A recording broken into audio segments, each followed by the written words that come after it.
அப்போ 36வது ஸ்லோகம் பழைய பாவங்கள் நசிக்க, தொல் வினை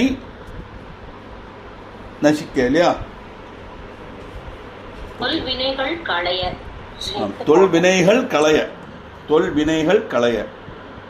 old sins are to be removed அர்த்தம். Is it to remove the or destroy the old sins or not to repeat it again? What is it? Oh, correct. Okay. What is it actually? It should be destroyed. Adukku solnuma alla thamma thiruppi adhe paavam mannapadadhu. I didn't understand. or destroyed. What we have already committed, that should be gone. Yeah. Correct. முன்னாடி செய்த பாவங்கள் இல்லாமலாக அப்படி சொல்லிட்டு அப்ப கரெக்டா வந்துடும். Okay. செய்த பாவங்கள் இல்லாமலாக, செய்த பாவங்கள் இல்லாமலாக. 37 நவரத்னம் கிடைப்பதற்கு, நவரத்னங்கள் கிடைப்பதற்கு. கைக்கே அணிவது கண்ணலும் பூவும் கமலம் அன்னமைக்கே அணிவது வெண்முத்து மாலை என்ற சொல்றோம். நவரத்னம் கிடைப்பதற்கு.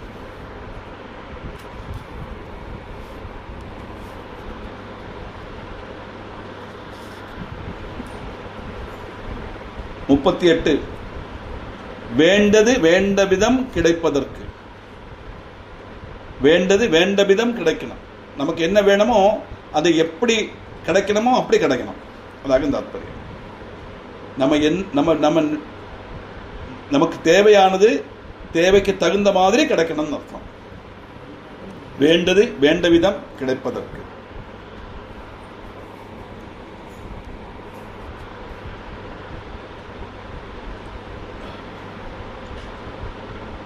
முப்பத்தி 39 ஆயுதங்கள் பயன்படுத்த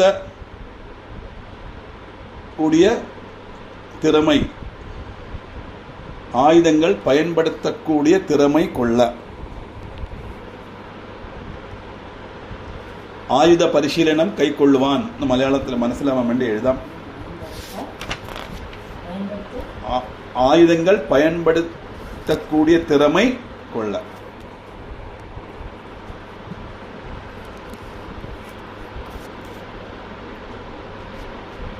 40வது ஸ்லோகம் பூர்வ புண்ணியம் கிடைக்கும். சார் 39 இங்கிலீஷ்ல ஒன்னு டிரான்ஸ்லேட் பண்ண, மலையாளம் தமிழ் கொஞ்சம் வீக்கா இருக்கும். ஆயுத பரிசீலனா to get the practice of using the weapons. Okay, how to use whatever you have in a very diligent way. அப்படி சொல்லலாமா? இல்ல power to handle different machines and instruments. power to handle different machines and instruments அதுல போட்டுருக்கு. இது ஆயுத பரிசீலனம் கை கொள்ளுவான்னு போட்டுருக்கு. Okay, thank you.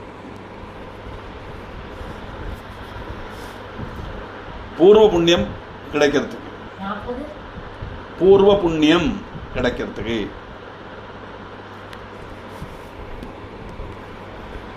பாவம் போன ஜென்மத்தில் செய்து இந்த ஜென்மத்தில் செய்துன்னு இருக்கிறது இனி வரப்பட்ட ஜென்மத்தில் செய்யறதுக்குள்ள சாத்தியதை உள்ளதுன்னு 3 எண்ணம் உண்டு. அதே மாதிரி புண்ணியகரமும் அப்படித்தான். போன ஜென்மத்தில் செய்த புண்ணியம் அவனுடைய பலம். நிறைய புண்ணியம் செய்தாதான் இந்த ஜென்மத்தில் நமக்கு நல்ல காரியங்கள் செய்யறதுக்குள்ள ஒரு சந்தர்ப்பம் கிடைக்கும். நம்மெல்லாம் புண்ணியம் நிறைய செய்திருக்கோம்னு அர்த்தம். ஏன்னா அபிராமி இருந்தாது எல்லாம் படிக்கிறதுக்கு நமக்குள்ள ஒரு டெண்டன்சியும் வராது, அதுக்குள்ள சான்ஸும் கிடைக்காது. அம்பாள் அனுகிரகம் பரிபூர்ணமாக இருக்குங்கிறது தான் அதனுடைய தாத்பரியம். தான் பூர்வ புண்ணியம், பூர்வ புண்ணியம் அடைய. 40 ஓகே. ரெக்கார்டிங் 41 ஸ்லோகம். பூணுதற்கு எண்ணிய எண்ணம் அன்றோ முன்செய் புண்ணியமே அப்படின்னு சொல்லி நிறுத்தணும் இல்லையா? இப்படி உன்னை பார்க்கறதுக்குள்ள ஆகிற என்னுடைய மனசுல உதிக்கிறதுக்கு வேண்டி நான் பிறவியில செய்த புண்ணியம்தான் அடிஸ்தானம் நினைக்கிறேன். போன ஜென்மத்தில் நிறைய புண்ணியம் பண்ணினதுனால தான் இந்த ஜென்மத்தில் உன்னுடைய சுரூபத்தை மனசுல பார்க்கணுங்கிற ஆசையே எனக்கு வருதுங்கிறார். அப்படி புண்ணியம் செய்தனால என்ன? புண்ணியம் செய்தனமே மனமே புது பூங்குவளை கண்ணியும் செய்ய கணவரும் கூடி நம் காரணத்தால் நன்னி இங்கே வந்து தம் அடியார்க்கு நடுவிருக்க பண்ணி நம் சென்னியின் மேல் பத்மபாதம் பதித்திடவே.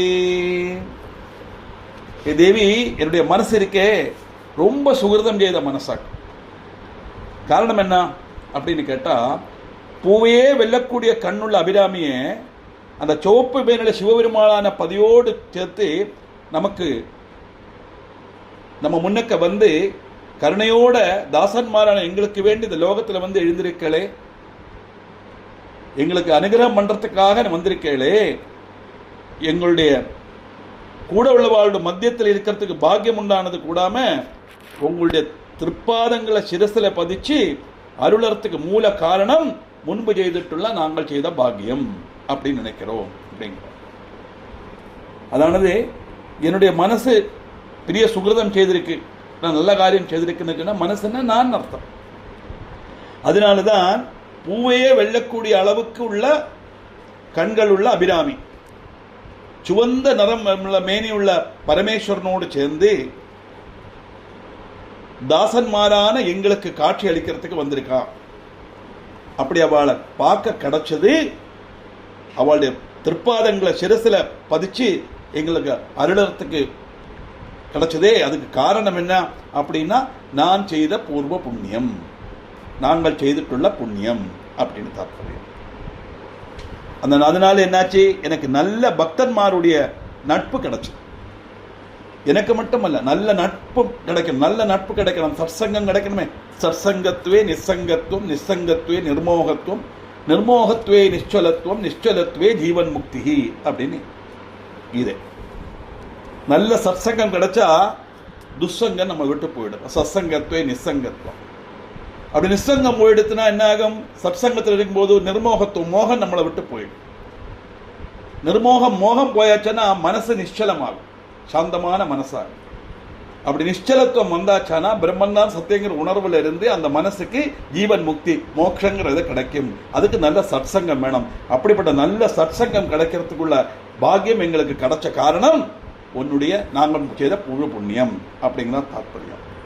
அந்த கூட்டம் வந்து நல்ல பக்தருடைய நட்பு கிடைக்க, நல்ல பக்தருடைய நட்பு கிடைக்க.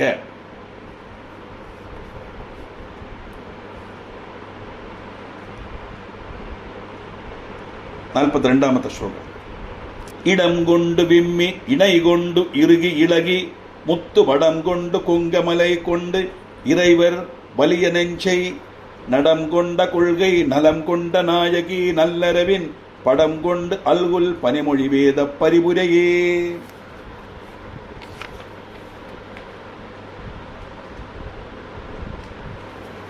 அம்பாளுடைய ரூப வர்ணனையாக்கம் வர்ணிக்கிறார். நல்ல விஸ்தாரம் உள்ளதும் நல்ல வண்ணம் உள்ளதும், வண்ணம்னா பெருமன், நல்ல உயரமும் கொண்டு நெருங்கி உரசிட்டு கூட தளர்ச்ச கூடாம இறுகி மிருதுவா இருக்கப்பட்டதும் அம்பாளுடைய ஸ்தனத்தை இங்க வர்ணிக்கிறார்.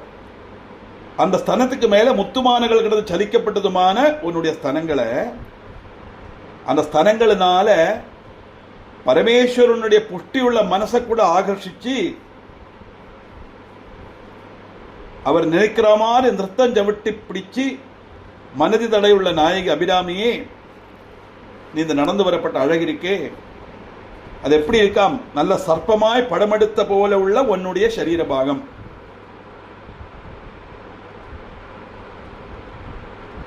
அப்படி சர்ப்பம் படையெடுத்து வரா மாதிரி சொல்லப்படுற மாதிரி இருக்கு நடக்கப்பட்ட உன்னுடைய அந்த பாகம். அது நடந்து வரும்போது அம்பாளுடைய காலில் உள்ள அந்த சிலம்பு இருக்கே, அந்த சிலம்பல் வேதங்களே சிலம்புகளாக மாறுறதாம். வேதங்களை சிலம்புகளாய் தரிச்சவள் அப்படின்னு சொன்னா, அம்பாளுடைய நடந்து வரும்போது அந்த சிலம்புகளுடைய சப்தம் வேதத்வனி மாதிரி இருக்கா. அப்படிப்பட்ட அபிராமியே ஒன்று நான் ஸ்தோத்திரம் பண்றேன் அப்படின்னாக்க தாற்பயம். அது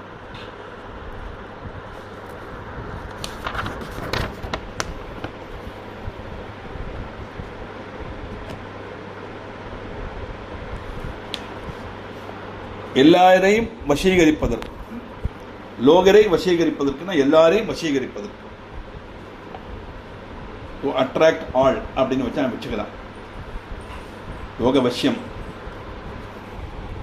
வசியம்னா நம்முடைய இஷ்டபூர்த்திக்காக அவளை வளர்ச்செடுக்கிறதுன்னு அர்த்தம் அல்ல. எல்லாராலும் இஷ்டப்படப்பட்டவனாக நம்ம மாறுவோம்னு அர்த்தம்.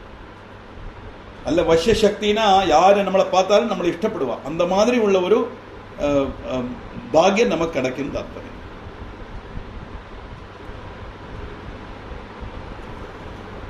நாற்பத்தி மூணாம் பரிபுரச்சீரடி பாஷாங்குஷை பஞ்சபாணி இன்சொல் திருபுர சுந்தரி சிந்துரமேனியாள் தீமை நெஞ்சில் புரிபுர வஞ்சரை அஞ்சக்குனி பொறுப்பு சிலக்கை எரிபுரமேனி இறைவர் செம்பாகத்து இருந்தவளே. தெய்வ வசனம் தான் வேதங்கள். வேதங்கள்ங்கிற சிலம்புகளை தரிச்ச அழகான கால்திரைகளாம், குஞ்சு கால்திரைகள்னு வர்ணிக்கிறார்கள். அம்பாளுடைய பாதம் இருக்கே, மென்மையான பாதம், சின்ன குழந்தோடு பாதம் மாதிரி மென்மையான பாதம். அந்த பாதத்துல வேதங்களையே சிலம்புகளாக தரிச்சவள் அப்படின்னு அர்த்தம். அது மட்டுமல்ல, பாஷம் அங்குஷம் இந்த சேர்ந்த 2 ஆயுதங்களையும் கை கொண்டவள். ராகஸ்வரூபாஷாட்யா குரோதாகாராங்குஷோஜ்வலா பார்த்தோம் இல்லையா? ஒரு கையில பாஷம், ஒரு கையில அங்குஷம். இந்த பாஷம் எதற்கு? பக்தர்களை ரட்சிக்கிறதுக்காக பாஷம். அங்குஷம் துஷ்ட சக்திகளை இல்லாமக்கிறதுக்காக அங்குஷம். அதனால ஒரு கையில பாஷமும் ஒரு கையில அங்குஷமும் ஆயுதத்தை கை கொண்டவளே, 5 தரத்திலுள்ள புஷ்பம்புகள் கொண்டவளே. மனோரூபிச்சுக்கொள்ளுதுன்னா பஞ்ச தன்மாத்திர சாயகான்னு சொல்றோம் இல்லையா? 5 விதமான புஷ்பங்கள்னு சொல்லப்பட்டது நம்முடைய 5 இந்திரியங்கள். கண்ணு, காது, மூக்கு, நாக்கு, தொக்குங்கிற 5 இந்திரியங்கள், சென்ஸ் ஆர்கன்ஸ். அது சப்த ஸ்பரிச ரூபரச கந்தங்கிற பஞ்ச தன்மாத்திரையோட அப்படியே அம்பாளுடைய கையில் அடக்கி பிடிச்சிருக்கான்னா ஈஸ்வர விசாரத்திலே இருக்கிறதுனால இந்த இந்திரியங்கள் எல்லாம் அடங்கி போச்சு. எப்போ ஈஸ்வர விசாரம் பண்ணணும்? மனோரூபேட்சு கோதண்டா. அந்த மனசு கரும்பு வில்லு மாதிரி உரைச்ச மனசா மாறணும். ஈஸ்வர பக்தியில அம்பாளுடைய மேல உள்ள நம்பிக்கையில பக்தியில உரைச்ச மனசா மாறும் போது நம்முடைய கண்காது மூக்கு நாக்கு தொக்குங்கிற பஞ்ச இந்திரியங்களும் சப்தஸ்பர்ஷ ரூபரச கந்தங்கிற பஞ்ச தன்மாத்திரையோட அம்பாளுக்கு வசப்படும். அதுதான் ஒரு கையில 5 பானம் கரும்பு வில்லின்னு காட்டுறோம். தன்மாத்திரை சொன்னா தி ability to work for the organ, sense organ. இப்போ கண்ணுக்கு பார்க்கக்கூடிய சக்தி, காதுக்கு கேட்கக்கூடிய சக்தி, மூக்குக்கு முகரக்கூடிய சக்தி, நாக்குக்கு ருசிக்கக்கூடிய சக்தி, ஸ்கின்னுக்கு தொடக்கூடிய சக்தி. அப்போ ear, smell, sight, taste and touch விடும்ப கேட்கணும். காது இருந்தால் போல கேட்கணும். அப்படி பஞ்ச தன்மாத்திரைகளும் பஞ்ச இந்திரியங்களும் அடங்கி இருக்குதுன்னு சொன்னா எங்க மனசு லேக்கிறதோ அங்கதான் இந்திரியங்கள் வரும். ஏன்னா இந்திரியங்களை அவ இஷ்டத்துக்கு விட்டுறணும். தியானம் பண்ண உட்காரும் போது சொன்னா கேட்காது, அது அங்கங்க போகும். விட்டுறணும், பேசாம இருந்துடணும். மனசை மட்டும் விட்டுறப்படாது. நீ எங்க வேணா போய்க்க, நான் பின்னாடி வரமாட்டேன்னு சொல்ற மாதிரி மனசு ஈஸ்வர விசாரத்திலே லயிச்சு இருக்கும் போது இந்த இந்திரியங்கள் எல்லாம் சுற்றி பற்றி போகும். கண்ணு, காது, மூக்கு, நாக்கு, தொக்கு எல்லாம் போகும். அதுகளால பிரவர்த்திக்க முடியாது. மனசோட சகயோகம் இல்லாம எந்த காரியத்தையும் செய்ய முடியாது. இப்ப கிளாஸ்ல இருந்தாலும் மனசு இதுல லயிச்சா தான் கேட்கறது மனசுல. அதுக்குள்ள யாரே பேசினா அந்த அந்த பாகம் மிஸ் ஆயிடும், போயிடும். நமக்கு சீரியல் பார்க்கறது அப்படித்தானே இல்லையா? டைலாக் போயிடுமே, அப்புறம் சன்னஸ்ல போய் பார்க்கணும். இல்லை பார்க்கலாம், ரெக்கார்டு இருக்கு, நான் இல்லை சொல்லலை. ஆனால் எல்லா இடத்துலையும் அது கிடைக்காது. அப்போ ஃபுல் கான்சன்ட்ரேஷன் அதில் இருந்தால் தான் நம்மால் அதை கிரகிக்க முடியும். எதை பார்க்குறோமோ அது மனசில் பதியும், எதை கேட்குறோமோ அது மனசில் பதியும், எதை நம்ம மணக்கிறோமோ அது மனசில் தெரியும், எதை சொல்லுறோமோ அது மனசில் தெரியும். எந்த நமக்கு எங்கே டச் ஆகிறதோ, டச்சிங்கில் நம்ம எந்த விஷயம் தெரிஞ்சுக்கிறோமோ அது நமக்கு மனசில் புரியணுமானா மனசு அதில் லயிக்கணும். அதனாலதான் முதல்ல மனசே பாதாப்ஜே அப்படின்னு சிவானந்தர்களை சொல்றாரு. பரமேஸ்வரா, இந்த இந்திரியங்களை கட்டுப்படுத்த என்னால முடியலை, அது எங்கெல்லாம போறது. அதனால ஒரு காரியம் பண்ணி என்னுடைய மனசை உன்னுடைய பாதாரமிடத்தில் அர்ப்பிக்கிறேன், அந்த பாக்கியத்தை கொடு. மனசு ஈஸ்வர விசாரத்தில் லயிச்சு விட்டானா இந்திரியங்களை அலைஞ்சு தெரியும், அதுகளால பிரவர்த்திக்க முடியாது. தனியே வந்தாகணும். எங்க மனசு இருக்கோ அங்க இந்திரியங்கள் எல்லாம் வரணும். அப்படியா பஞ்ச இந்திரியங்களும் பஞ்ச தன்மாத்திரோட வந்திருக்கப்பட்ட ஒரு அவஸ்தையாக்கும் 5 பானத்தை தேவி கையில வச்சுருக்கான்னு சொன்னா ஈஸ்வர விசாரத்தோட கழியப்பட்ட நமக்கு பகவத் விசாரத்தில் உரைச்ச மனசாக மாறுமானா நம்முடைய இந்திரியங்களும் அந்த ஈஸ்வர விசாரத்தில் அடிமைப்பட்டு அதில் மூழ்கி இருக்கும்னு தாற்பயம். அதுதான் மனோரூபேட்ச கோதண்டா பஞ்ச தன்மாத்திர சாயகா. சும்மா ஒரு கரும்பு வில்லை 5 பானத்தை கையில வச்சுட்டு தேவி உட்காந்துருக்காங்கிற அர்த்தம் அல்ல. அதுக்கு தாற்பயம் இதான். அப்படிப்பட்ட ஒரு கையில பாசம், ஒரு கையில அங்குஷம், ஒரு கையில 5 அம்புகள், ஒரு கையில அந்த வில்லு.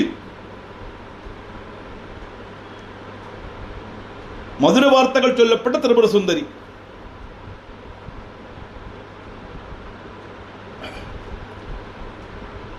மராளிய மந்த கமனாய நம, மகாலாவண்ய சேவதையே நமஹ பார்த்தோம். அந்த இதை பார்த்தோமே லலிதா சகஸ்ரநாமத்தில் அந்த லைன் கச்சபேன்னு வரும், அது மறந்து வச்சது. நிஜசல்லாப மாதுரிய வினிர்பல்சித கச்சபி. வராம எங்க போறதுக்கு? நிஜசல்லாப மாதுரிய வினிர்பல்சித கச்சபி. நாதத்திலே மிக உயர்ந்தது வீணாநாதம். அந்த வீணாநாதத்திலே மிக உயர்ந்தது சரஸ்வதி கையிலுள்ள வீணாநாதம். சரஸ்வதி வீணைக்கு கச்சபின்னு பேர். அப்படி கச்சபிங்கிற வீணையில வரப்பட்ட நாதத்தை விட அது மனோகரமா இருக்கமாம். ஒருவேளை அம்பாள் பேசினா நிஜ சல்லாப மாதுரியம், அப்படி மதுரமான வார்த்தையால அம்பாள் பேசினாளானா அம்பாளுடைய சப்தம் எப்படி இருக்கும்னா சரஸ்வதியுடைய கையிலுள்ள வீணையுடைய நாதத்தை விட அழகா இருக்கும் தாற்பயம். சௌந்தர்ல வர்ணிக்கும் போது ஆதிசங்கரர் சொல்றார், சரஸ்வதி தேவி வீணை வாசிச்சுட்டே இருந்தாலாம். அந்த வாசிக்கிறதை கேட்டுட்டு அவள் இந்த கதா பரமேஸ்வரனுடைய சரித்திரத்தை வாசிக்கும் போது ஆமாம் அப்படித்தான் அப்படின்னு ஒரு பிரதிவச்சனம் சொல்லிட்டாளாம் தேவி. ஆமாம் அப்படித்தான்னு சொல்லி அந்த பிரதிவச்சனம் கேட்ட உடனே அந்த சப்த மாதுரியம் தன்னுடைய வீணைக்கே அபகாசம் ஆயிடுமோ சொல்லி தன் புடவை தலைப்பால வீணையை மூடிண்டா அப்படின்னு வருது. அது மூடுபடத்தால வீணையை மூடினா அப்படின்னு வருது. அப்படின்னா சரஸ்வதி வீணையை கொச்சப்படுத்துறதல்ல, இது ஒரு இமேஜினேஷன் தான், கவிகளுடைய பாவனை. அந்த அம்பாளுடைய ஒரு மதுர பாஷிதம் எப்படி இருக்கும்னா வீணா சரஸ்வதிகளோட வீணா நிறத்தை விட அது மனோகரமா இருக்கும் தாற்பயம். அதைத்தான் நீங்க சொல்றார்.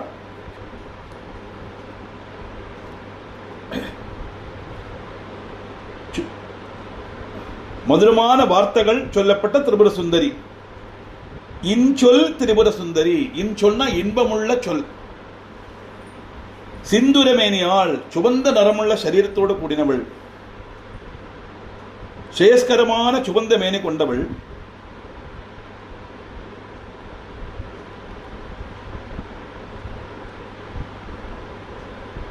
தீமை நெஞ்சில். அது என்ன அப்படி வந்திருக்கு? துஷிக்கப்பட்ட வஞ்சிக்கப்பட்ட நெஞ்சுள்ளவள் அப்படின்னு வந்தா அம்பாள் கருணாமூர்த்தி இல்லவா? இப்ப அம்பாளுடைய மனசுல அந்த வஞ்சனை அப்படின்னு ஏன் வந்ததுன்னா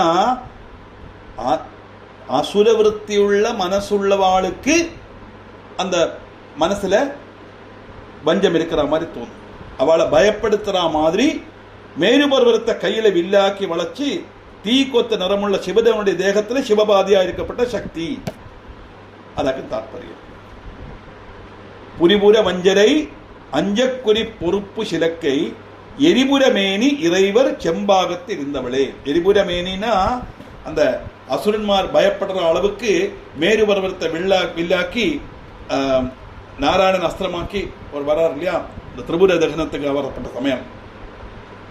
அப்படி மேரு பர்வதத்தை கையில வில்லாக்கி சிவந்த நிறத்துல அப்படியே கோபத்துல ஜொலிக்கக்கூடிய கண்ணுகளோட வரப்பட்ட பரமேஸ்வரனுடைய இடது பாகத்தில் இருக்கப்பட்ட அந்த தேவி அப்படின்னு வர்ணிக்கிறார்.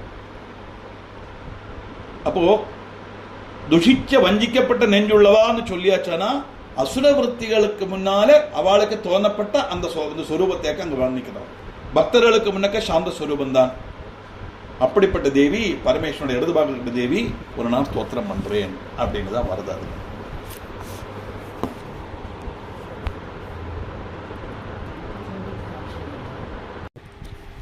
அபிராமி அந்தாதி 44வது ஸ்லோகம். போனதுல எரிபுரமேனி இறைவர் செம்பாகத்து இருந்தவளே, பரமேஸ்வரனுடைய பகுதியா இருந்தவளே அப்படின்னு பார்த்து சொன்னோம். தவளே இவளெங்கள் சங்கரனார் மனை மங்கலமாம், அவளே அவர் தமக்கு அன்னையும் ஆகையினால் இவளே கடவுளர் யாவர்க்கும் மேலே இறைவியுமாம், துவளேன் இனியொரு தெய்வம் உண்டாகமே தொண்டு செய்தே. இங்க அம்பாளை 26ஆம் இட தத்துவமாய பிரம்மமாயிட்டு வர்ணிக்கிறாள். அதுக்கு மேல ஒரு தெய்வம் கிடையாது அப்படின்னு தாற்பயம். சுப்ரீம் பவர் அதுதான் 26ஆம் இட தத்துவம், அதுதான் பிரம்மம். அபிராமி அந்தாதி ஆனத்தினால அது தேவி அப்படின்னு அவர் வர்ணிக்கிறார். அவ்வளவுதான். தபஸ்தனுடைய ரூபம் உள்ள அந்த தபசன ஒற்ற நாயகியாய் உள்ளவளே அபிராமியே, சிவனுடைய பத்னியாயம் உள்ளவளே, இப்படி பாரியா இருந்தாலும் பிரத்யேக அவசரங்களை அவருக்கு மாதாவுங்கிற ஸ்தானத்தை உயர்ந்து உள்ளவளே, அதுகொண்டு தெய்வங்கள் எல்லாவரிலும் உயர்ந்த நிலையை நாகியா இருப்பவளே, இனி உன்னை தவிர வேற தெய்வம் உண்டென்று கருதி நான்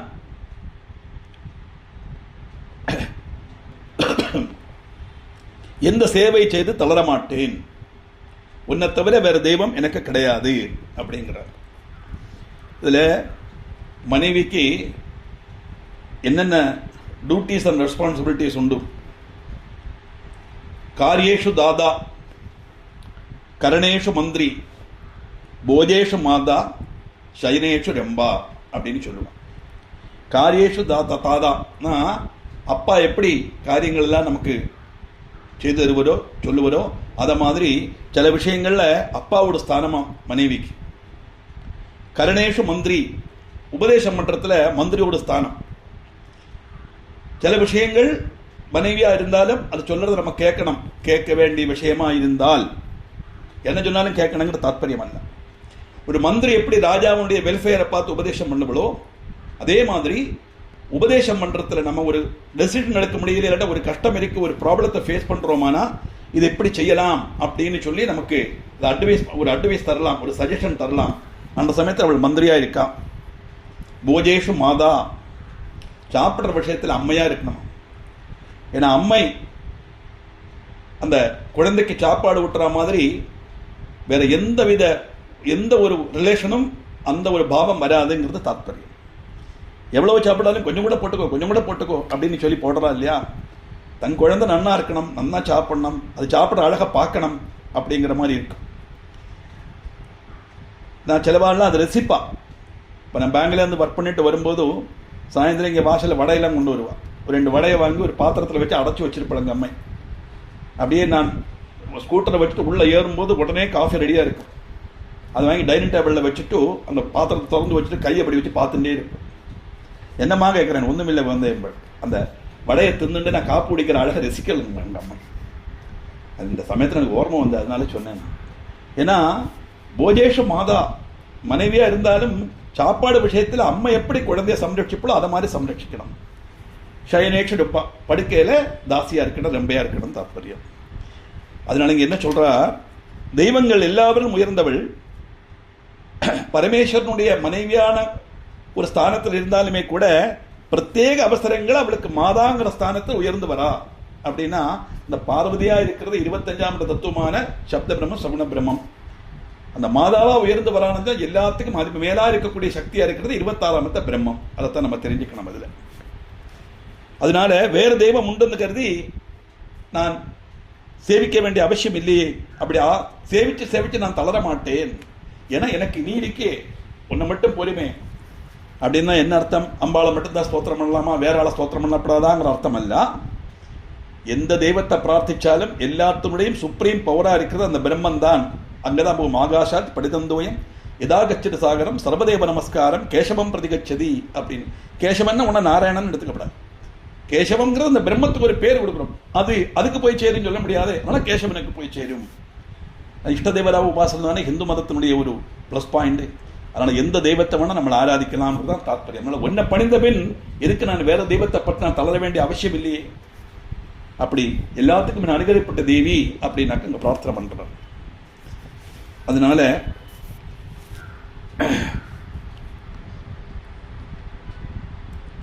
இனியொரு தெய்வம் உண்டாக மெய் தொண்டு செய்தே. தொண்டு செய்யார் நின் பாதம் தொழார் துணிந்திச்சையே. பண்டு செய்தார் உளரோ இளரோ அப்பரிசடியேன். கண்டு செய்தாள் அது கைதவமோ அன்றி செய்தவமோ. மீண்டும் செய்தாலும் பொறுக்கை நன்றே பின் வெறுக்கையன்றே. தேவி, உன்னை சேவிக்கிறதுக்கும் உன்னுடைய திருப்பாதங்களை தொழுது நமஸ்காரம் பண்றதுக்கும் நான் தெரிஞ்ச மார்க்கத்தில் பிரவர்த்திச்சு தான் நான் அதை செய்கிறேன். அது ஒன்று போரும், அதுதான் நல்லதுன்னு நான் மனசில் நினைச்சிருந்தாச்சு. அதனால என்ன, துணிஞ்சு அடியார்மார் சிலர் பண்டு ஆராதிச்சுட்டு உண்டாகலாம். அது சம்பந்திச்சு எனக்கு விஷயங்கள் ஒன்றும் தெரியாது. பலரும் பலரையும் ஆராதிச்சுக்கலாம். எனக்கு அதை பற்றி கவலை இல்லை. அம்மா, என்னுடைய சதாச்சாரம் மறைஞ்சு ஏற்றி அதை செய்யறதுக்கு தெற்றோ சரியோன்னு எனக்கு தெரியாது. சரியானா புண்ணியம் லபிக்கணும், அல்லாத பட்சம் நான் என்ன செய்தாலும் அதை உபேட்சிக்கப்படாது, பொறுத்து ரட்சிக்கணும் அப்படின்னு தாற்பயம். அதைத்தான் நம்ம சொல்றோம். ஆவாகனம் நஜானாமி விசர்ஜனம் அப்படி சொல்லித்தான் நம்ம பூஜை முடிப்போம். எனக்கு எல்லா பூஜை அழகா ஷோடசோபச்சாரம் அனுசரித்து மந்திரபூர்வமாக எல்லாம் செய்யறோம். இருந்தாலும் கடைசியில் ஒன்று சொல்கிறோம், எனக்கு பூஜை பண்ண தெரியாது, ஆவாகனம் தெரியாது, ஆவாகனம் தெரியாது, விசர்ஜனம் தெரியாது, அதனால் என்ன இருந்தாலும் என்னுடைய குற்றங்குறலை பொறுத்து நீ எனக்கு ரட்சிக்கணும் அப்படின்னு தான் அதில் வரது. விகிதம் அவிகிதம் வா சர்வமே தட்சமஸ்வா ஜெய ஜெய கருணாப்தே ஸ்ரீ மகாதேவ சம்போ. குற்றங்குறை உண்டானா பொறுத்துக்கணும். சாதாரண கல்யாணமானா போகிற சமயத்தில் பண்டு காலத்தில் இப்பெல்லாம் வந்து பேச மாட்டா, பண்டெல்லாம் சொல்லுவா. அந்த பொண்ணை பெற்றவா வந்து அவர்கிட்ட சொல்லுவா, ஏதோ எங்களுக்கு தெரிஞ்ச மாதிரி எல்லாம் நான் உபச்சாரம் பண்ணியிருக்கோம், ஏதாவது குற்றங்குறை இருந்து அதை மன்னிச்சுங்கோ அப்படின்னு. அதெல்லாம் ஒன்றும் நல்ல தான் பண்ணியிருக்கா அப்படின்னு சமாதானப்படுத்திட்டு போவாள். இது ஒரு சம்பிரதாயம், அவ்வளவுதான். ஆனால் இந்த சம்பிரதாயம் பகவானுடைய விஷயத்தில் ஒரு பிரச்சனை ஆயிடுது. ஏன்னா அலைமேலும் கல்யாணம் பண்ணி கொடுக்குறார் ஸ்ரீனிவாச பெருமாளுக்கு. ஏதாவது குறை இருக்கான்னு கேட்டால் ஒண்ணுமில்லை சொல்லிட்டு கூட திரும்பி திரும்பி கேட்கிறார். ஏன்னா நான் ராஜா எல்லாம் செய்தேங்கிற அந்த அகம்பாவம் அவருக்கு இருக்கு. உடனே பகவான் இப்படி பார்க்கிறாராம். பகவானுடைய சேர்ந்த ஆளுகள் எல்லாம் பார்த்தா அங்கே அவ்வளவு காய்கறிகளும் பலவஞ்சர சாதம் எல்லாம் வச்சிருக்கா. ஒரு மாசத்துக்குள்ள எல்லாம் கொடுக்கணும் பண்டு காலத்தில். இப்பெல்லாம் ஏடிஎம் கார்டை கொடுத்தா போடும், வேற ஒன்றும் வேண்டாம், பணத்தை கொடுத்தா போடும். தோரை பருப்பும் பாத்திரமும் ஸ்டீல் பாத்திரமும் உருளியும் எல்லாம் ஆறு கொண்டு வரதுக்கு இந்த காலத்தில் பார்க்கிறார். அங்கே இல்லாத ஒன்றும் கரியப்பலை. உடனே கரியப்பலை இல்லை அப்படின்னு எதுக்காக திருப்பி திருப்பி திருப்பி கேட்டதுனால மட்டுமே அதை சொல்றாரு. அதனால நம்ம என்ன பண்ணோம்னா ஒப்புக்கு ஒரு பிராവശ്யம் கேட்டுட்டு விட்டுருணும். அப்புறம் ஏதாவது வந்ததுன்னா பிரச்சனை ஆயிடக்கூடாது. இந்த கரியப்பலை கொண்டு வா அப்படிங்கிறத அந்த ஏரியாவில் கரியப்பலையே கிடையாது. இன்னைக்கும் திருப்பதியில எந்த ஹோட்டல்ல போனாலும் கரியப்பலை எடுக்கவே மாட்டோம். இந்த கரியப்பலை இல்லாத காரணத்தினால இந்த கரியப்பலை வந்த அப்புறம் கூட்டிட்டு போறேன்னு கீழே உட்காந்து வச்சுட்டு அவர் மேல போயிட்டார் அப்படின்னு தல புராணத்தோட கதை வரும். யாருக்கு அந்த தைரியம் வரும்? ஒரு காலத்துல அலமேல் மங்காக்கு அம்பட்டும் வெள்ளியில, இவருக்கு அம்பட்டு சொர்ணம். நம்மளால முடியுமா? எல்லாம் வெள்ளியில உள்ள ஆபரணத்தை உண்டாக்கி அவளுக்கு போட்டு சொர்ணத்தை நம்ம போட்டுக்க முடியுமா? அவர் பண்ணினார். இப்போ எல்லாமே சொர்ணம் ஆயிடுத்து, இல்லை சொல்லலை. இது வந்து ஸ்ரீனிவாச கல்யாணத்தில் விடப்பட்ட ஒரு விஷயமாக்கு. எதுக்காக சொல்றேன்னா, என்னதான் இருந்தாலும் கடைசியில் ஒரு க்ஷமாபணம் கேட்கிற மாதிரி கேட்கிறோம். அங்க என்ன உத்தேசம்னா, இங்க வந்து அம்பாளை கீழே உட்காத்துறதுக்காக உண்டாக்கின கதையா இருக்கலாம். லௌகியத்தில் நம்ம கேட்கறது எப்படின்னு கேட்டா, அந்த நம்ம குழந்தை அவ ஆத்துல போய் கேமமா இருக்கணும் இல்லையா?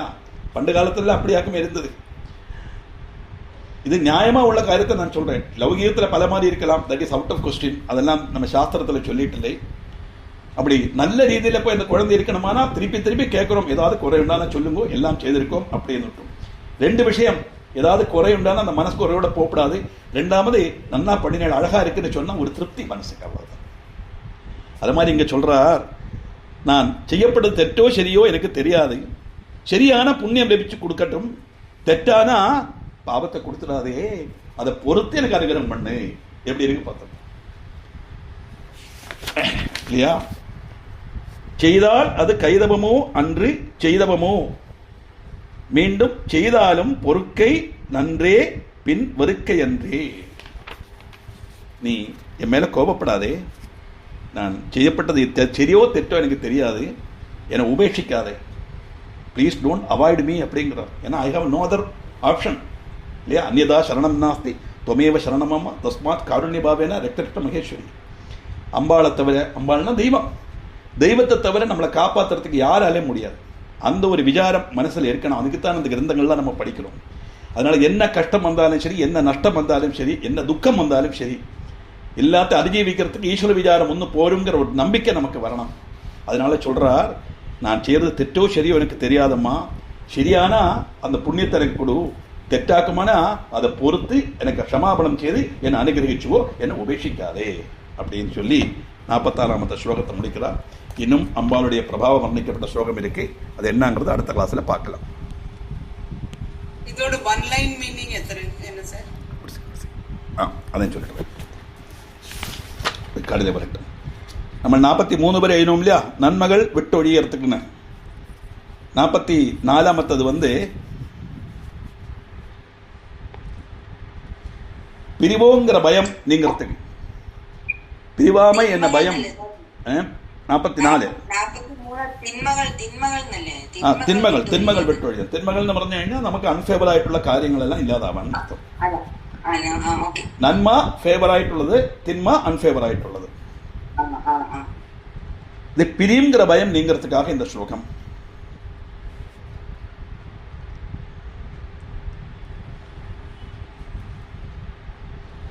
நாற்பத்தி அஞ்சு, ஜனங்களோட பழிகள்ல இருந்து ரட்சப்படுறதுக்கு.